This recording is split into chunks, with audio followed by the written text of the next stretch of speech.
Howdy good people, how y'all doing? Hey, welcome back to Set Apart Gardens, man, where we teaching people how to become self-sufficient, teaching black people to get back to the land, and just teaching how to not depend on everybody else for your basic necessities, man. So welcome to the channel. Today I'm gonna be taking y'all into my life, and this video is gonna be called A Day in the Life of a Black Man That Farms. You see what I'm saying? So I'm gonna show y'all everything that I do, you know, on the homestead, on the farm, you know what I'm saying, and all the chores that I gotta do, because every day is something different pretty much. But today is one of my off days, so I'm gonna show y'all everything that I do. I got some good stuff in store, man. We're gonna butcher a goat, butcher a lamb, we're gonna do the chores, and we're gonna, you know, get the dogs situated and the chickens in the garden. I'm gonna show y'all everything, man, so let's go. All right, y'all, these is my goats right here, my sheep right here. As y'all can see, they already eating. I just keep the hay feeder filled with food. I give them a little grain and stuff, you know, in the morning.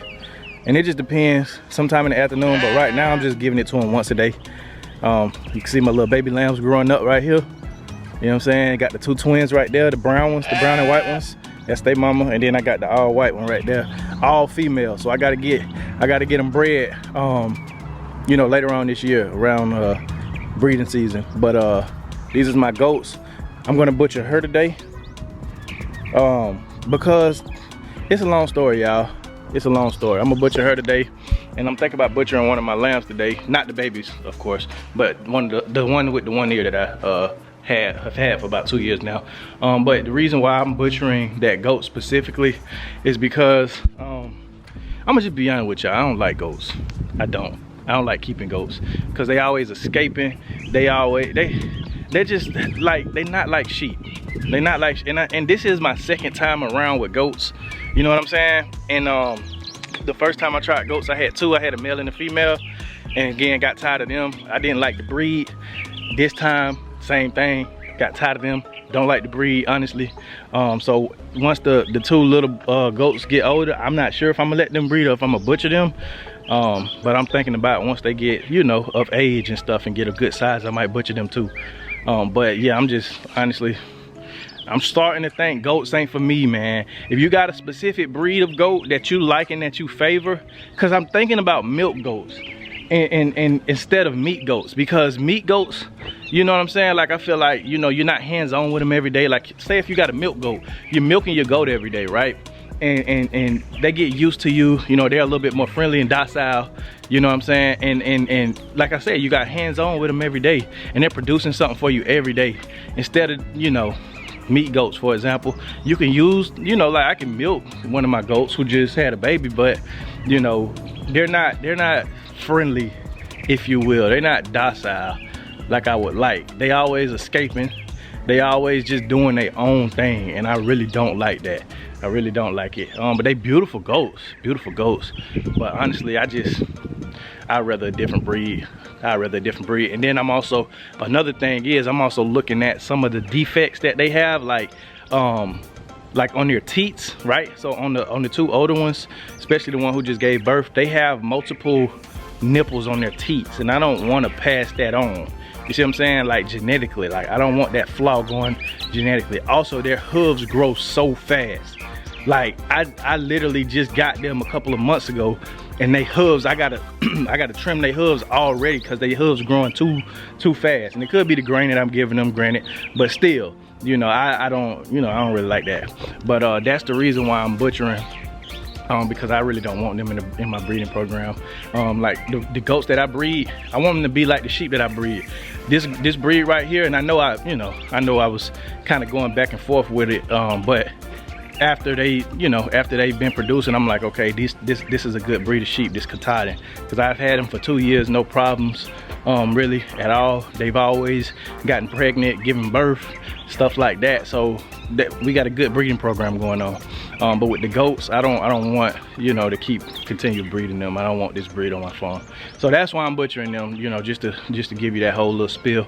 But let's go feed the chickens now, y'all. So this is the poultry feed that I'm talking about right here. It's called Kalmbac, Kalmbach, and it's called Hen House Reserve, right? And I'll show y'all what this looks like. I want to show y'all what this looks like. It's like look at that. Look at all that stuff in there. You see what I'm saying? You got peas, you got doggone little bit of grain in there, seeds. You got all this protein, cracked corn, soy, all of this stuff that's good for these chickens, for these hens. You see what I'm saying? That's gonna cause them to continue to lay. You know what I'm saying? Cause my hens don't got no problems laying, y'all. Like, I'm gonna just be real with you. Like, I go in there, I got 9 in there, I believe. And every day I'm getting about 8 to 9 eggs. Some days it could be slower, some days it could be more. But yeah, I'm getting a lot from them, y'all. And then I got my meat birds that I'm feeding as well. I got them a high protein feed, and also I've mixed in corn with their feed, and I mixed in rice with their feed. That's something that I'm experimenting on right now. You know what I'm saying? And it's proving pretty good. You know, they doing pretty good off of the rice. Cause I mean, rice is a grain. They can eat grains. And I made sure, you know, I went to a good old trusty source, which is Google, to see if it was safe for chickens to eat rice. It's safe for even, you know, sheeps and stuff to have rice too. But I'm feeding it to my chickens. But here go my meat birds. Hold on, let me show y'all. Look at them. They ready. They are ready.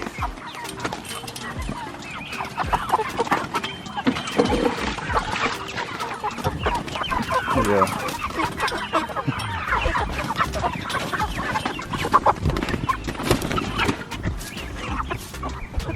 Y'all, this is what they did to this patch of grass. They tilled it for me, fertilized it. Now all I gotta do is come in with the tiller. All right. Here they go right here. Now I gotta give them some water. And y'all see the garden behind me. I'm gonna walk y'all through there. Oh, let me show y'all my Satsuma. I might have to put a little fertilizer around her today, but she's growing pretty big. I've had her in the ground for about 1.5 years. Really, maybe like 2 years now. More like 2 years. I've had her in the ground. I've never put her in the pot, taken her out of the ground or nothing like that. So she's doing pretty good. Now let's feed our other hens. I gotta give them, I'm gonna give them some of this hen house reserve too, just a little bit, so they can get a little bit more protein. Feed them a little bit. Yeah, that'll be good for them. Now let's feed the other ones, and then we got to get them some water. And right now I'm working on building this chicken run around this area, around my chicken coop area, because I'm gonna build multiple coops within this run.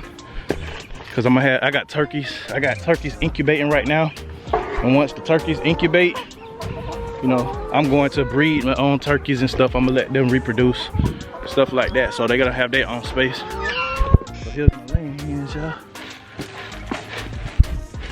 And I just spread the feed all around, y'all. Like, I just spread the feed all around. Look at her, y'all. You know, so they can do their own thing. That right there, that black one, that's my copper Moran. She lays some beautiful eggs, some beautiful deep brown eggs. Let's see how many eggs we got, y'all. See how many eggs we got, y'all. It's just from today so far. So I'll come back and collect later, because they still gonna lay a few more. And they already got water in here, so I don't need to give them water. But you see how many eggs we got so far today? Like I just went and gathered the eggs yesterday evening. So that's all from last night until today so far. So they gonna lay more today. You know, but that hen house reserve, it's a great feed. If you can get your hands on it, real good feed for them, real good. But let's get these chickens some water, y'all. Oh, let me show y'all the garden. Look at the corn coming in. Look at that corn coming in right there. You know what I'm saying? And then we got squashes coming in too. We got some nice, y'all see them squashes coming in? Look at that. Look at that. Look at that squash. The squash is going crazy. Squash is going crazy. You know what I'm saying? Got more corn right here. These are growing up. Got these, I don't know what this is. Some type of squash my wife planted. Might be spaghetti squash, I don't know. But that's some type of squash she got. Then right here, We got some millings. I don't know, they doing all right. Might have to harvest this one. Might have to harvest this one right here. Then I got this little one right here. Harvest that. I don't know what that is. My wife planted all this little stuff up in here. I know we got some okras growing and some more millings growing too. You know what I'm saying? So let's see what we got over here. Is this cucumbers? I don't know what this is. Yeah, all this my wife doing right here. She'll have to see what all that is she got going on right there. But yeah, garden coming along pretty good, you know, and that just is what it is. Go to water.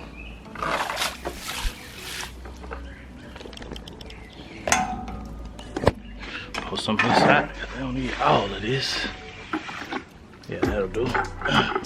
And then so after we get these chickens some water, and I'm gonna well, no, I don't need to water the tree because it rained. It's been rainy for the past couple of days. But after that, I gotta feed my dogs. I usually feed them first, but you know, today I'm like, hey, y'all can wait. You know, y'all been digging holes in my backyard anyways, so they can wait. But let me get these chickens some water real quick, y'all.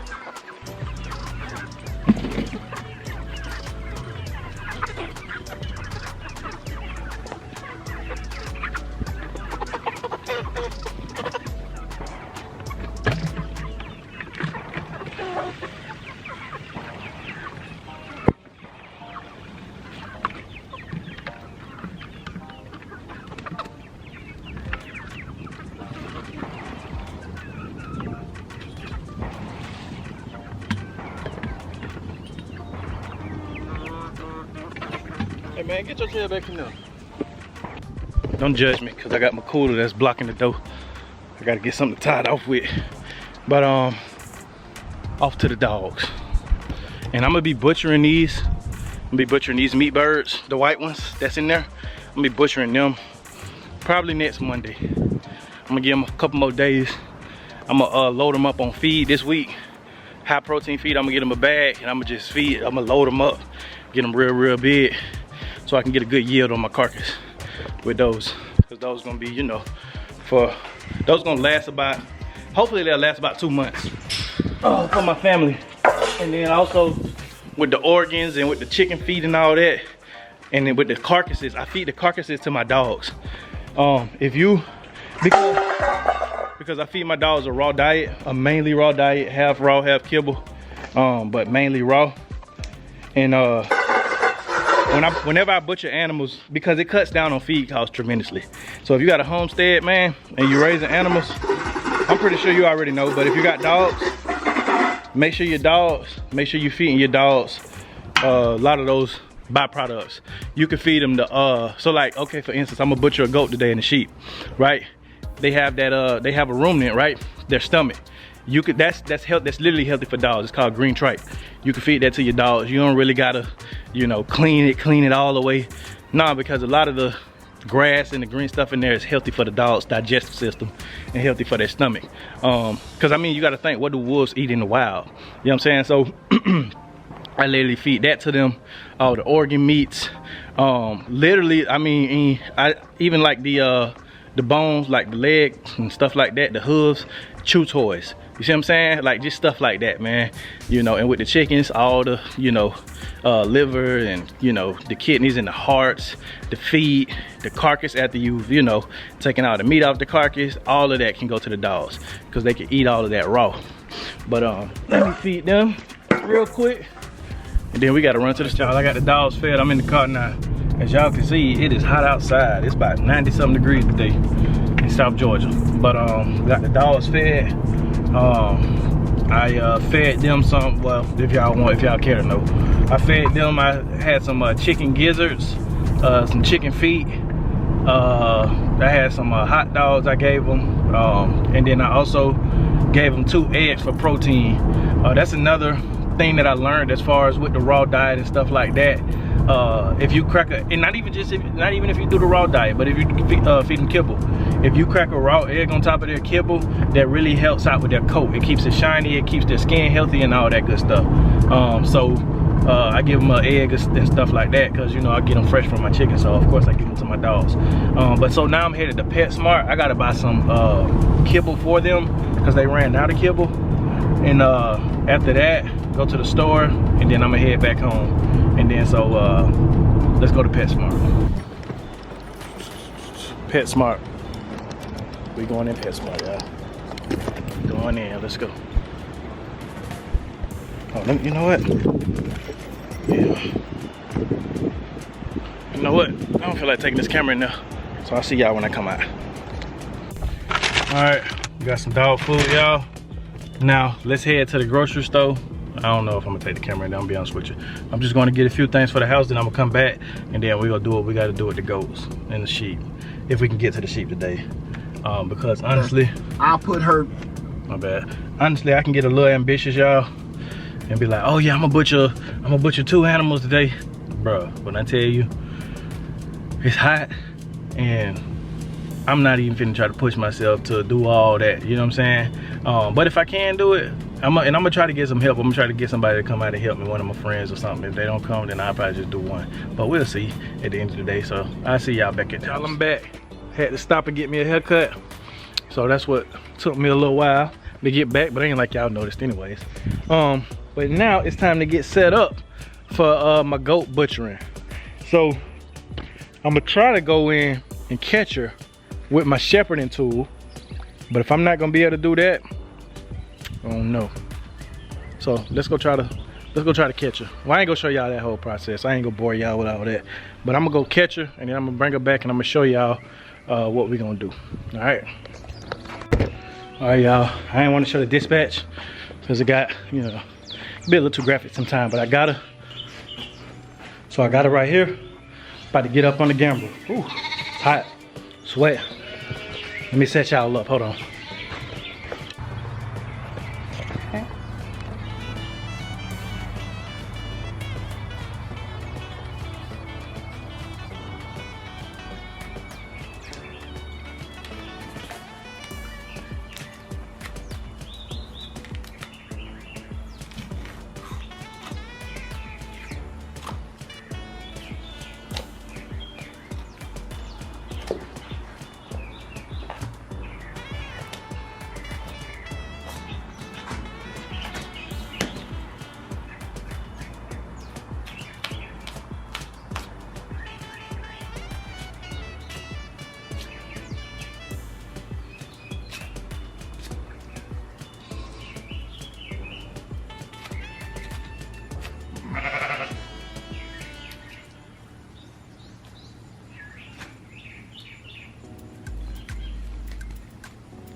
All right, y'all, so what I just did is basically I made my incisions around the doggone hoof area, and so I can get them up on the gambrel between that Achilles joint. So let me get them up on, let me get her up on the gambrel, and I'm gonna finish skinning her, and I'm gonna put y'all on time lapse.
So when you butchering the goat and you get past the rectum area, you want to make sure you get in here and cut around that tube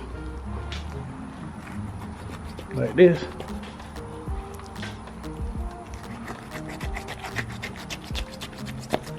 Cut around this tube so that way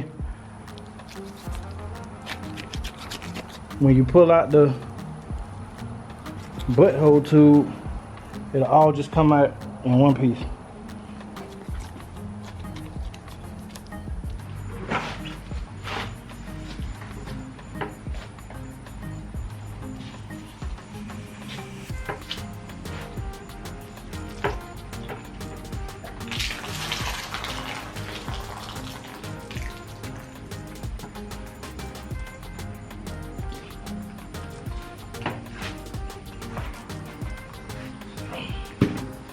All right, y'all, I'm gonna separate the livers, kidneys, heart, all that type of stuff, and the green tripe that I was telling y'all about, which is the stomach. I'm gonna separate all that for my dogs. I'm gonna package that up for their food, and then I'll let y'all see me break this down, and I'll see y'all back later, all right?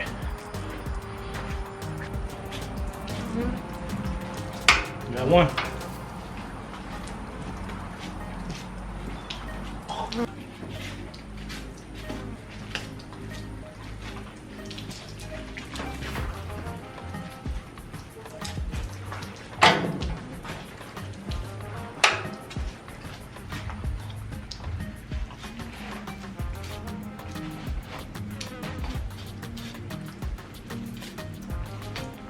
And y'all, I'm gonna put this on ice. I'm gonna put it in one of my coolers so I can let that meat, so I can let rigor mortis set in, let that meat get tender and not be so tense. So I'm gonna leave it, you know what I'm saying, in the cooler on ice before I put it in the freezer. And also, I'm gonna give my dogs a little treat today. So I'm gonna show y'all that as well before we go in the house. All right.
Oh, it fell.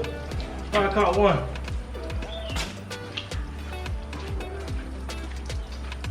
All right, y'all, it's time to give my dogs a treat.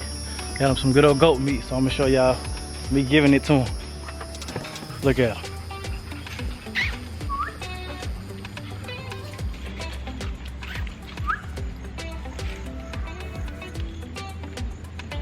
Tow it up. They love fresh meat, and I love giving it to them. I got, matter of fact, let me show y'all this. It might be a little graphic, but you know, you'll be all right. So this is from me cleaning out the tripe or the guts. Well, not the guts, but the ruminant, right? The stomach. So all this is the grass and the corn that I've been feeding and little poop pebbles.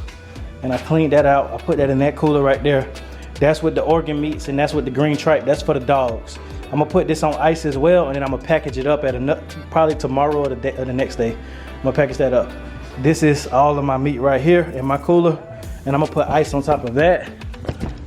I'm gonna put ice on top of that, and I'm gonna let it sit in there in that cooler for about a day or two, so that meat can, you know, get tender and relax. And then I'll go and get my dog stuff and all of that. But so let me go ahead and wrap up right here, and I'll see y'all right back in a minute. All right, y'all, that is a wrap. For the day, at least, you know what I'm saying? I wake up in the morning, do my chores before I go to work, come home, do my chores and all that type of stuff. That's just the thing about farming. When you got so many animals on your farm or your homestead that, that depends on you, you gotta make sure they fed, and not even just animals, plants, trees, you know, with your garden, chickens, all of that. And your land itself, which is a living organism.